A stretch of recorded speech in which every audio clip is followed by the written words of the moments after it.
You know how people say they don't build them like they used to? Well, they're right. Today we're going back to the golden era of SUVs, the 2000s, when reliability wasn't just a marketing word, it was a lifestyle. These are the SUVs that refused to die. The ones still on the road today, hauling kids, towing boats, and laughing at modern tech that breaks faster than your iPhone charger. We're talking Honda, Toyota, Lexus, and even a Chevy that made the cut. So buckle up, because by the end, you'll see why these legends lasted decades, and why today's SUVs probably won't. Number 11, Honda CR-V, 2000s. Ah, the Honda CR-V, the suburban superhero of the 2000s. Originally launched in the late 90s, but by the early 2000s, this thing owned the small SUV segment. Under the hood, you got Honda's bulletproof 2.4-liter IV-Tech 4-cylinder. Not exactly a speed demon, but it would outlast most marriages. It made about 160 horsepower, paired with a 5-speed automatic or manual if you were feeling sporty. The 2002 CR-V started around $19,000 MSRP, which was a steal for what you got. All-wheel drive, fold flat seats, and even a picnic table that pulled out of the cargo floor. Yes, Honda literally gave you a picnic table. Experts called it the perfect family SUV with Honda Civic reliability. Owners called it the car that never breaks. And it sold like crazy. Over 1.5 million CR-Vs were sold in the US during the 2000s alone. Number 10, Toyota RAV4. The RAV4, Toyota's little overachiever. Before crossovers were cool, the RAV4 was quietly out there, just doing its thing. The 2000s models came with either a 2.4-liter 4-cylinder or a V6 that turned this cute compact SUV into a genuine rocket.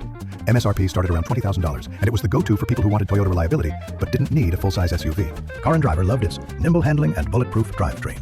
Fun fact, the RAV4 name stands for Recreational Active Vehicle with 4-Wheel Drive. You can't get more early 2000s than that. By the end of the decade, Toyota had sold over 2 million RAV4s worldwide. Number 9, Honda Element.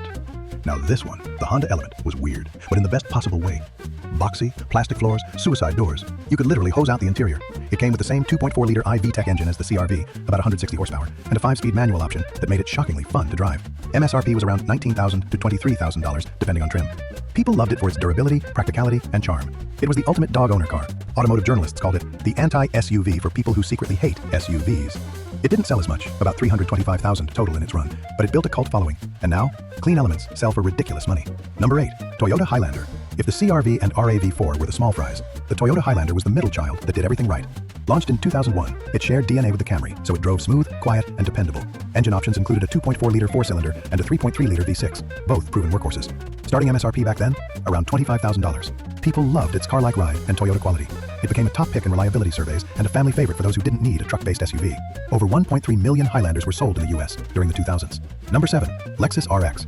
Now we're moving into the luxury zone, the Lexus RX. This SUV basically invented the luxury crossover segment. The RX 300 and later the RX 330 and 350 combined smooth power from Toyota's legendary 3-liter and 3.3-liter V6 engines with comfort that made you feel like you were gliding on a cloud. MSRP started around $35,000, but you got leather, wood trim, whisper quiet cabins, and the same reliability as a Camry. Experts loved its refinement and build quality. Owners loved that it never broke down. Lexus sold nearly 1 million RX models in the 2000s. To this day,